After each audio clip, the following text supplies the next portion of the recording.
She's faking it." My mother-in-law's voice rang through the courtroom so loudly that even the court reporter looked up from her keyboard. She stood from the gallery and pointed straight at me as though I were a criminal instead of the woman who had spent 26 years wearing the United States Army uniform. She does this every time she doesn't get her way. My husband Daniel didn't even try to hide his smile. "That's exactly right, Your Honor. She's trying to delay the divorce." I opened my mouth to answer. Nothing came out. A crushing pressure spread across my chest as if someone had wrapped steel cables around my ribs and pulled them tighter with every heartbeat. I reached for the counsel table, hoping nobody would notice my hand shaking. The room blurred. I could hear my attorney asking if I was all right, but her voice sounded miles away. I took one step, then another. My knees suddenly gave out beneath me. Someone shouted my name. The polished wooden floor rushed toward my face. Before I hit it, a man from the second row sprang to his feet. "I'm a physician," he yelled as he rushed forward. He knelt beside me, 2 fingers pressing against my neck. His expression changed almost instantly. He looked toward the bench. "Your Honor, she needs medical attention immediately." The judge leaned forward. "Call 911. The doctor didn't even look up. I said, "Call 911 now." For one terrifying second, nobody moved. Every person inside that courtroom simply stared. Then the judge stood so abruptly that his chair rolled backward. "Bailiff, call emergency services, clear some space." The courtroom exploded into motion. People rushed in every direction. My husband had stopped smiling. The last thing I remember before everything went dark was seeing my mother-in-law's face. For the first time in years, she looked frightened. 3 months earlier, if someone had told me my marriage would end with an ambulance outside a Virginia courthouse, I would have laughed. Not because Daniel and I had a perfect marriage. We hadn't. But after 30 years together, I believed we at least knew each other. Apparently I was wrong. My name is Rebecca Lawson. I'm 52 years old, a retired Army lieutenant colonel who spent 26 years overseeing logistics for military medical units. I wasn't the soldier kicking in doors or flying helicopters. My job was making sure the people who did those things had everything they needed to come home alive. Food, medicine, fuel, equipment. When disasters happened, logistics was the difference between chaos and survival. I loved that work. It taught me discipline. It taught me patience. Most importantly, it taught me that people reveal their true character when life becomes difficult. I just never imagined that lesson would one day apply to my own family. Daniel and I met at Fort Belvoir when we were both in our 20s. He wasn't military. He worked as a civilian contractor managing communication systems. He was funny, patient, kind, or at least I thought he was. We built a life together in Northern Virginia. Raised no children. Life simply took us in different directions, but we spoiled every niece, nephew, and neighborhood kid who wandered into our backyard during summer cookouts. For years, our friends called us inseparable. Then retirement changed everything. I retired first. Daniel stayed with his company another 3 years before leaving. That's when his mother Eleanor slowly became the center of our lives. She had been widowed for over a decade and never approved of my military career. According to Eleanor, a wife belonged at home, not deploying overseas. Not supervising hundreds of soldiers, not earning promotions that occasionally placed me in positions above men. She never said those things directly in public. Instead, she'd smile politely and say things like, "I suppose someone has to do those jobs." Or, "It must have been hard for Daniel sacrificing so much for your career." Little comments, tiny cuts. Over time, they became impossible to ignore. After Daniel retired, Eleanor began visiting almost every day. Sometimes she stayed for dinner. Sometimes she stayed until bedtime. Eventually, she stopped calling before coming over. She simply walked in. Daniel never objected.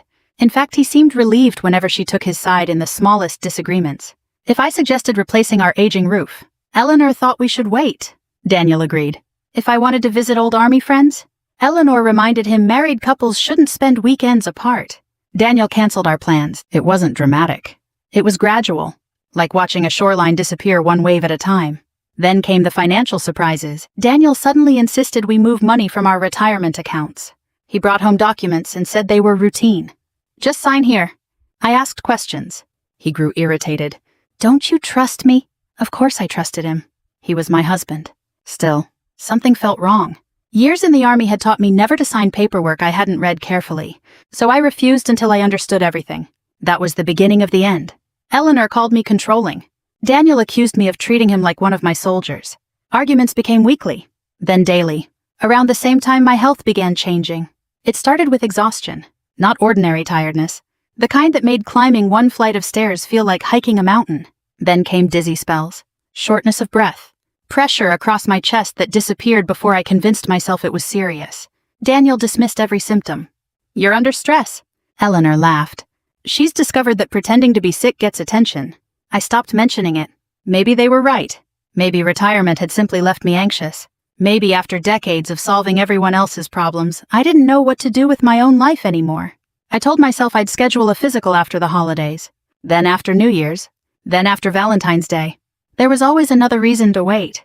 Looking back now, I realize something that frightens me. Sometimes the people closest to us become so confident they're right, that we begin doubting what our own bodies are trying to tell us. And by the time I finally listened, it was almost too late.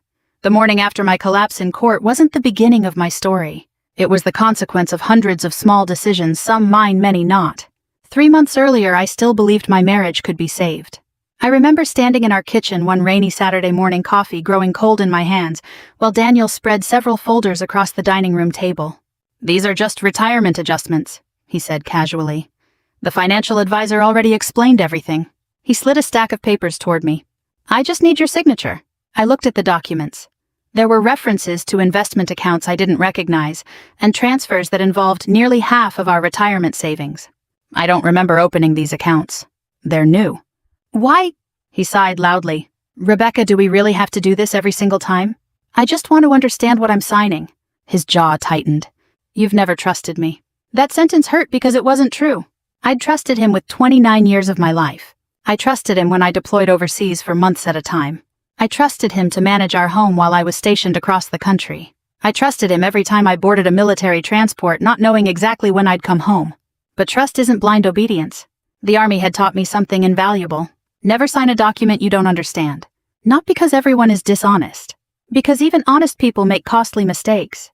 "I'm not refusing," I told him quietly. "I'm asking questions." Before Daniel could answer, the front door opened. No knock. No doorbell. Just the familiar sound of Eleanor letting herself inside with the spare key we'd given her years earlier for emergencies. She walked straight into the kitchen. "What's going on?" Daniel looked relieved. "Rebecca thinks I'm trying to steal from her." "I never said that." Eleanor folded her arms. "So why won't you sign?" "I haven't finished reading the paperwork." She smiled a smile I'd learned to fear because it always came before something cruel. "You've spent too many years ordering people around." I stayed silent. She continued. "Marriage doesn't work when one person thinks they're the commanding officer." Daniel laughed softly, not loudly, not mockingly, just enough. That tiny laugh hurt more than if he'd shouted at me. It told me he'd stopped seeing me as his partner. He saw me as the problem. That afternoon I drove to meet my oldest Army friend, Karen Mitchell. Karen and I had met as young captains nearly 25 years earlier. She'd retired as a colonel, and now volunteered with veterans transitioning into civilian careers. The moment she saw me, she frowned. "You look exhausted." "I haven't been sleeping." "That's not what I mean." She leaned closer. "Rebecca, you're pale." "I'm fine. You just climbed 6 steps and you're breathing hard." I laughed it off. "Guess retirement made me soft." Karen didn't smile. "When was your last physical?" "I'll schedule one." "When?" "Soon." She stared at me the way only someone who had known me for decades could. "You've always taken better care of everyone else than yourself." She wasn't wrong. For 26 years I'd worried about soldiers receiving medication on time. I'd worried about wounded service members reaching military hospitals safely. I'd worried about inventory, transportation schedules, emergency supply chains, and countless details that kept operations running. But when it came to my own health, there was always tomorrow. Karen reached across the table and squeezed my hand. "Promise me you'll call your doctor Monday." "I promise." I meant it. I truly did. Monday came. Then another Monday. Life always found a way to interfere. Or maybe I let it. Over the next few weeks, Daniel became increasingly secretive. He took phone calls outside. He closed his laptop whenever I entered the room. One evening I walked into the study to return one of his books. He minimized something on his computer so quickly it was almost comical. "What was that?" "Work." "I thought you retired." He hesitated. "I'm consulting." "For who?" "It's confidential." That answer made no sense. Civilian consulting contracts aren't usually confidential from your spouse. Still, I let it go.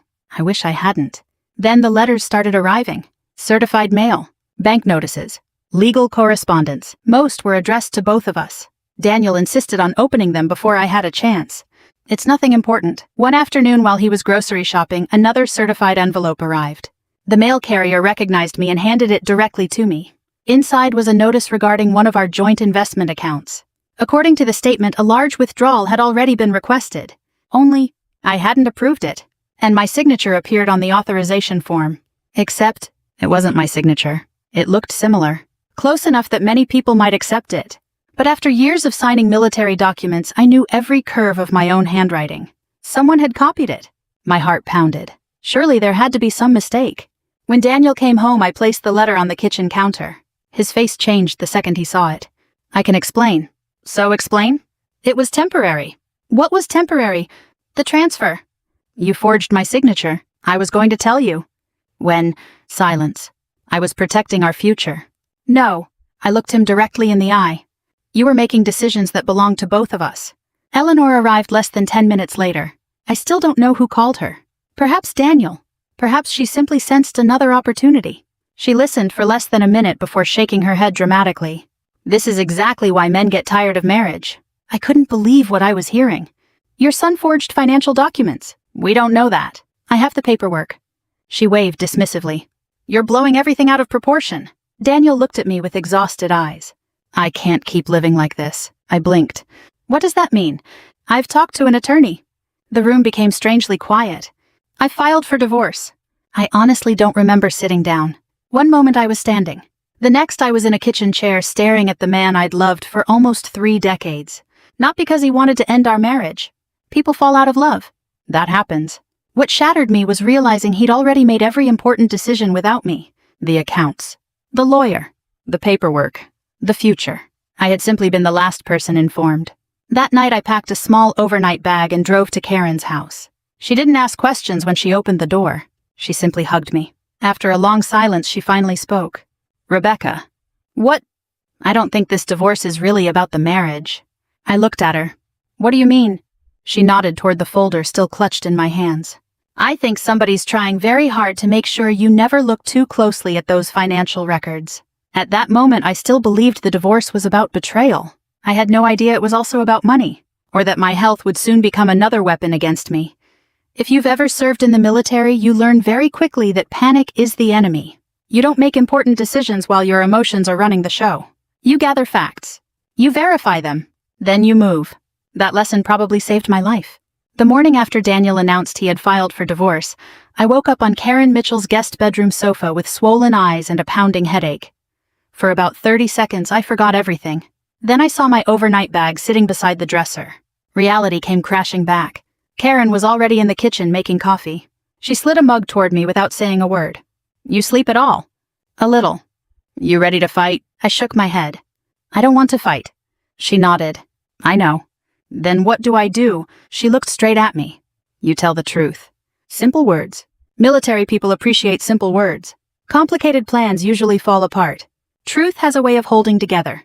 Over the next several weeks, I hired an attorney named Linda Harris, a former military legal officer who had spent years handling family law after leaving active duty. She listened more than she talked. After reviewing the financial documents I'd brought, she quietly removed her glasses. Rebecca. Yes. Did you authorize any of these transfers? No. She looked back down. I didn't think so. My stomach tightened. How bad is it? I won't speculate until we subpoena the records. Is that lawyer language for very bad? She gave me a sympathetic smile. It's lawyer language for, there's more here than your husband wants anyone to see. That sentence stayed with me, because until then I still believed Daniel had simply made terrible choices. Linda wasn't looking at mistakes. She was looking at a pattern. Within days, subpoenas were issued to multiple financial institutions. Daniel's attorney immediately objected, then objected again, and again. Every request for records was delayed. Every hearing became another procedural battle. Linda never seemed surprised. People rarely fight this hard to hide something harmless. Meanwhile, my health continued getting worse. The exhaustion became constant. Walking across a grocery store felt like crossing a football field. Sometimes my vision blurred for several seconds before clearing again. I finally kept the promise I'd made to Karen. I scheduled an appointment with my primary care physician. Blood work. An EKG. More blood work. Then referrals to specialists. Every appointment led to another test. The doctors suspected something involving my heart, but they couldn't yet identify exactly what was happening. Until we know more, one cardiologist told me, avoid unnecessary stress. I almost laughed. I was in the middle of a divorce involving nearly 3 decades of marriage. Stress had practically become my full-time job. Daniel, however, treated every doctor's appointment as proof that I was exaggerating. Whenever Linda requested additional time because new medical evaluations were pending, his attorney objected. Their argument was always the same. Mrs. Lawson is attempting to delay these proceedings. One afternoon, Linda called me into her office. I need to prepare you. For what? Eleanor. I sighed. My mother-in-law. She's agreed to testify. About what? Linda slid a deposition transcript across the desk. I began reading. According to Eleanor, I'd become emotionally unstable after retirement. I invented illnesses whenever I didn't get my way. I manipulated Daniel through guilt. I exaggerated physical symptoms for attention. By the 3rd page, my hands were shaking. I've never done any of these things. I know. How can she just lie? Linda folded her hands. Because she believes it. I looked up. What? Rebecca, not every false statement comes from someone trying to deceive. Sometimes people convince themselves their version of events is the truth. That thought bothered me almost more than outright dishonesty. If Eleanor truly believed I was pretending, then nothing I said would change her mind. Karen had another theory. She has to believe it. What do you mean? If she admits you're genuinely sick, Karen stirred her coffee slowly, then she'd have to admit she ignored it. I hadn't considered that. It was easier to accuse someone of acting than to face the possibility you'd overlooked their suffering. A week later, another surprise arrived. Linda called with unexpected news. Do you remember Colonel James Walker? I smiled faintly. The trauma physician from Walter Reed, the same one. He treated soldiers from my brigade after Afghanistan. Apparently, he also evaluated you several years ago during your retirement physical. I remembered him immediately. Professional. Calm. Exceptionally thorough. What about him? He recently reviewed some of your current medical records. Why, one of your specialists consulted him. And Linda leaned back. He believes your symptoms deserve much more attention than they've been getting. I felt both relieved and frightened. Is he willing to testify? He already agreed. That caught me off guard. Without even knowing me well, Linda smiled. He told me something interesting. What? He said military physicians don't stop caring about their patients simply because they retire. That sentence stayed with me. Not because it sounded dramatic, because it sounded true. As the hearing date approached, Daniel grew increasingly confident. Friends told me he'd been saying the divorce would be over in a single afternoon. According to him, the judge would immediately recognize that I was creating unnecessary delays. Apparently, Eleanor was telling relatives something similar. Once the judge hears Rebecca's little performance history, she reportedly said, "This will all be finished." I didn't respond. Neither did Linda. We kept gathering documents, medical records, financial statements, bank transfers, retirement account histories. Every piece of evidence was carefully organized into thick binders. The night before the hearing, I barely slept. Not because I was afraid of losing, because I still couldn't understand how the man I'd loved for 29 years had become someone I hardly recognized. Around midnight, Karen found me sitting on her back porch. You okay? I don't know. You've survived combat zones. This feels harder. She nodded slowly. In combat, at least you know where the enemy is. I stared into the darkness. This time, the people trying to destroy my credibility shared my last name. The next morning, I dressed carefully in a navy blue suit I'd worn to military retirement ceremonies, not because I wanted to impress the court, because I needed to remind myself who I still was. When I entered the courthouse, Daniel refused to meet my eyes. Eleanor smiled confidently from across the hallway. Then I noticed someone else. Colonel James Walker, retired now, standing quietly beside my attorney. He nodded once. The kind of nod soldiers exchange before walking into something difficult. At that moment, none of us knew the hearing would never unfold the way anyone expected, because before the truth about the money could be exposed, my own heart would force everyone in that courtroom to confront a very different truth. The courtroom was already full when Judge Harold Whitmore entered. Everyone rose. Please be seated. The room settled into an uneasy silence, broken only by papers shuffling and keyboards clicking. I sat beside Linda Harris, trying to keep my breathing steady. Colonel James Walker sat quietly in the second row behind us. Daniel sat across the aisle with his attorney. Eleanor occupied the front seat behind him. She looked completely relaxed, as if she had already won. The judge reviewed several motions before turning toward Daniel's attorney. You may call your next witness. I call Eleanor Lawson. My mother-in-law walked confidently to the witness stand. She smiled politely as she took the oath. Her performance would have impressed anyone who didn't know her. Soft voice. Perfect posture. Gentle smile. She looked like everyone's favorite grandmother. Daniel's attorney began with harmless questions. Mrs. Lawson, how long have you known the petitioner? Nearly 30 years. And during those years have you had many opportunities to observe Rebecca? Oh, countless. The attorney nodded. In your opinion, has Rebecca ever exaggerated situations? Eleanor sighed dramatically.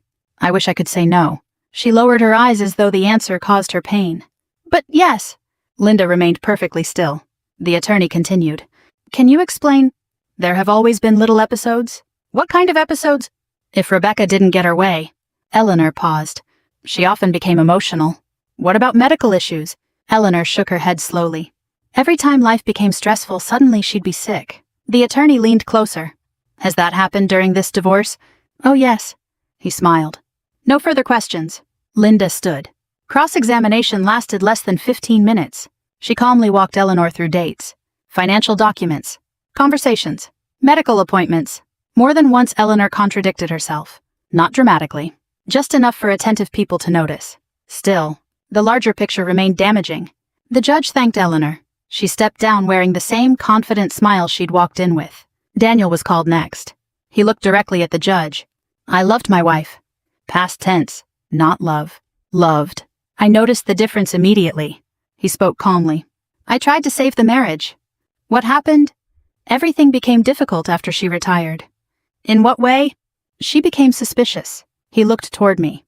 She questioned everything. The attorney nodded sympathetically. How did that affect your relationship? I felt like I was always defending myself.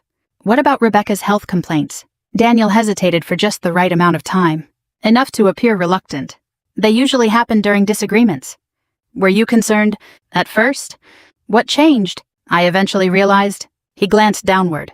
It happened almost every time. He didn't call me a liar. He didn't need to. The implication hung in the air. Linda's cross-examination was methodical. She established timelines, asked about missing money, investment transfers, forged signatures. Daniel denied intentional wrongdoing, repeatedly. Whenever financial questions became uncomfortable, his attorney objected. Some objections were sustained. Others weren't. But one thing became obvious. Daniel had no convincing explanation for several transactions. The judge scribbled notes. I couldn't read his expression. Then Linda called me. I walked to the witness stand, raised my right hand, swore to tell the truth. For a few minutes, everything went smoothly. I described my army career, our marriage, the financial documents, the growing tension at home. Then Daniel's attorney stood. He smiled politely. Mrs. Lawson? Yes, you've recently claimed several medical problems. I've been evaluated by multiple physicians, but no final diagnosis yet. Not yet. So today, he paused. You're asking this court to believe you're seriously ill even though doctors haven't reached a conclusion, Linda objected. Sustained. He nodded respectfully. Let me rephrase. He stepped closer. Mrs. Lawson, isn't it true you've postponed hearings because of these symptoms? My attorney requested reasonable continuances while doctors completed testing. And isn't it also true these symptoms often appear during stressful situations?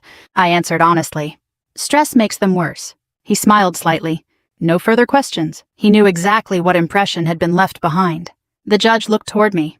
Mrs. Lawson, before he could finish, Eleanor suddenly stood. She pointed directly at me. She's faking it. Gasps echoed through the courtroom. Daniel didn't even look surprised. He simply shook his head. She pulls this every time. The judge frowned. Mrs. Lawson, sit down. Eleanor slowly lowered herself into her chair. The judge looked back at me. His expression wasn't hostile. But he looked unconvinced. I opened my mouth. Your Honor. The words never came. A sharp pressure exploded across my chest. Much worse than before. The room tilted. I grabbed the witness stand. The wood felt strangely cold beneath my hands. I tried taking another breath. Nothing. Only pain. The bailiff took one step forward. You okay, ma'am? My knees buckled. The courtroom spun wildly. Someone shouted. Another voice yelled my name. Then everything disappeared beneath me. Before I reached the floor, Colonel James Walker was already moving. Years of emergency medicine had made him faster than anyone else in the room. He caught my shoulder before my head struck the hardwood floor. I'm a physician. His fingers found my pulse. 1 second. 2. His face changed. Completely. He looked up at the bench. Your Honor. His voice was calm. Too calm. She needs immediate medical attention. The judge stood. Do we have EMS downstairs? Colonel Walker wasn't listening anymore. He loosened my jacket collar. Checked my breathing again. His eyes met the bailiff's. Call 911. The bailiff froze. perhaps only for a heartbeat. But Colonel Walker's voice became louder. "Call 911. Nobody moved. Not immediately. Every person inside that courtroom simply stared. Even Daniel. Even Eleanor. It was as if nobody could believe what they were seeing. Then Judge Whitmore slammed his hand against the bench. "Move!" Everything erupted. The bailiff grabbed his radio. Court deputies cleared the area. Someone brought water. Someone else opened the courtroom doors. Daniel finally rushed toward me. Colonel Walker held up one hand. "Stay back." Daniel stopped instantly. What's happening?" Colonel Walker never looked away from me. "I don't know yet. But this woman is not pretending." Silence swallowed the room. Eleanor's face had turned ghost white. For the first time since the divorce began, she had nothing to say. Outside sirens grew louder. Closer. Closer still. As paramedics rushed into the courtroom carrying equipment, Colonel Walker quietly spoke words that would change the entire case before a single financial document was ever considered. "I believe she's having a cardiac event." And suddenly, the divorce no longer mattered. I spent the next 4 days in the cardiac intensive care unit. Most of that time felt like fragments of memory stitched together by the voices of nurses, the steady rhythm of heart monitors, and the worried faces of people standing beside my bed. The first face I recognized clearly was Karen's. She smiled when she saw my eyes open. "Welcome back." I tried to speak. Only a whisper came out. "What happened?" Karen reached for my hand. "You scared all of us." You had a serious cardiac event." I closed my eyes. "So they were right." She frowned. I was sick." "You've been sick for months." The tears came before I could stop them. Not because I was afraid. Because I suddenly realized how many times I'd been told my own body was lying. Every ignored symptom. Every joke. Every accusation.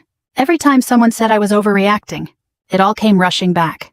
Later that afternoon, Colonel James Walker stopped by my room. He was no longer acting as the physician who had caught me before I hit the courtroom floor. Now he was simply an old army doctor checking on another veteran. "How are you feeling?" "Embarrassed." That made him smile. "I was hoping you'd say better." I almost turned my own medical emergency into a courtroom spectacle. He pulled up a chair. "No."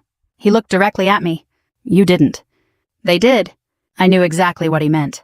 Colonel Walker explained that the emergency physicians believed I had suffered a significant cardiac event brought on by an underlying heart condition that had gone undiagnosed for months. Stress hadn't caused the disease, but it had dramatically worsened it. "The symptoms you described," he said, "they were real." "I know that now." "You knew it before." I looked away. "No." I started believing everyone else. He nodded slowly. "I've seen that happen to soldiers." "What do you mean?" "When enough people tell someone they're imagining pain, they eventually stop trusting themselves." His words stayed with me long after he left.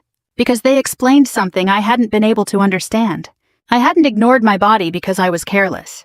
I'd ignored it because the people closest to me kept insisting there was nothing wrong.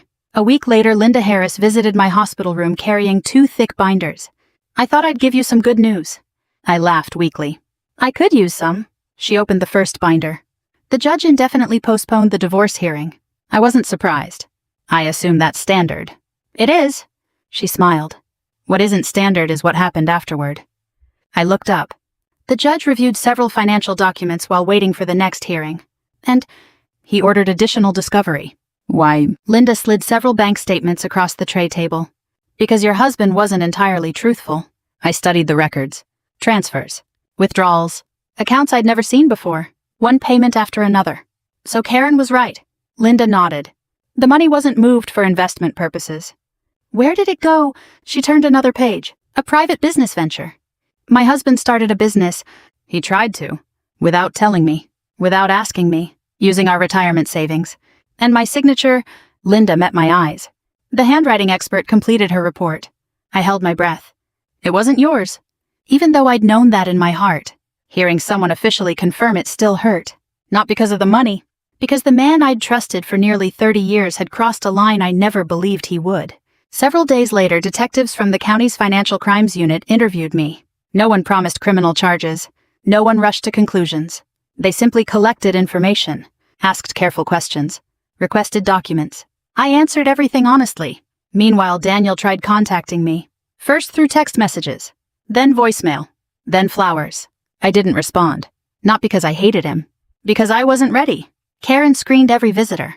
One afternoon, she quietly entered my room. "There's someone outside." Daniel, she shook her head. Eleanor. I stared at the ceiling. What does she want? She says she needs to apologize. I closed my eyes. I can't. You don't have to. Karen walked back into the hallway. A few moments later she returned alone. What did she say? She cried. That surprised me. Eleanor. Karen nodded. She kept saying she didn't know. I thought about that for a long time. Maybe she truly hadn't known. Maybe she honestly believed I was pretending. But another thought kept returning. When someone tells you they're suffering, you don't have to understand everything to treat them with kindness. A month later, I was finally strong enough to return to court. Walking into that same courtroom felt surreal. The same wooden benches, the same judge, the same witness stand. But the atmosphere had changed completely. Judge Whitmore addressed everyone before testimony resumed.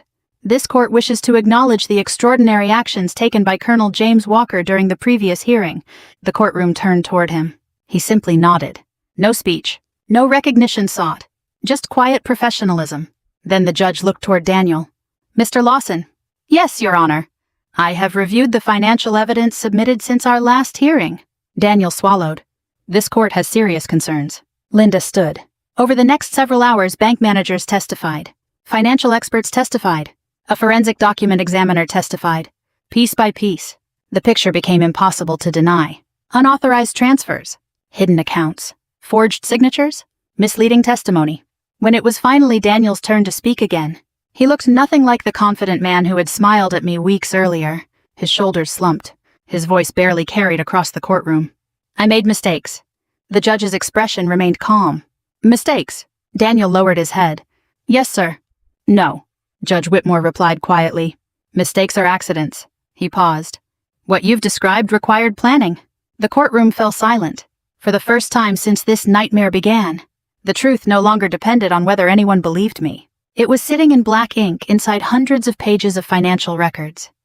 2 months after the final hearing, life became quiet again. Not the kind of quiet that feels lonely. The kind that arrives after a long storm has finally passed. I had sold the house Daniel and I once shared. There were too many memories in every room, and not all of them were painful. That was the hardest part. People often imagine divorce as a clean break. It isn't. You don't simply leave a marriage. You leave habits, routines, holiday traditions, favorite restaurants, the chair someone always sat in, the sound of another person's footsteps coming down the hallway. Even when the relationship ends for good reasons, grief doesn't disappear overnight. I rented a small townhouse about 20 minutes from Fort Belvoir. Nothing extravagant. Just a peaceful place with a tiny garden in the backyard where I could drink coffee each morning and watch cardinals land on the fence. For the first time in years, I could hear myself think. My cardiologist insisted I slow down. No more trying to save the whole world, he joked during one appointment. I'll try. I've heard soldiers say that before. He adjusted my medication and smiled. I'm serious, Rebecca. Your heart is healing. Give it the chance. So I did. I walked every morning. I attended cardiac rehabilitation. I finally accepted that asking for help wasn't weakness. It was wisdom. Karen remained by my side through all of it. One afternoon while we were planting flowers outside my townhouse, she asked a question I'd been avoiding. Have you heard from Daniel? I nodded. A few emails. What did they say? He apologized. And I wasn't ready to answer. Karen pushed a small rose bush into the soil. Are you now? I thought about it for a long moment. I don't know. A week later, another email arrived. Unlike the earlier ones, it wasn't filled with excuses. It wasn't asking for another chance. It wasn't blaming stress, or his mother, or the divorce. It simply said, Rebecca, I don't expect forgiveness. I only wanted to tell you that I finally understand how badly I failed you. I should have listened when you said something was wrong. I should have protected our marriage instead of letting fear and pride control me. I am deeply sorry. I read it 3 times, then I closed my laptop. Not because I was angry, because